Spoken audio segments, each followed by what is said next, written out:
মনে রং লেগেছে, টুনি নাকি সিনেমারে নায়িকা হয়েছে।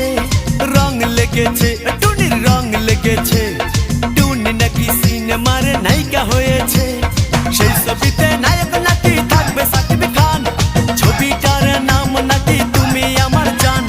টুনির জ্বালায় এবার আমার যাবে রে প্রাণ, যাবে রে প্রাণ। রং লেগেছে, মনে রং লেগেছে, টুনি নাকি সিনেমারে নায়িকা হয়েছে।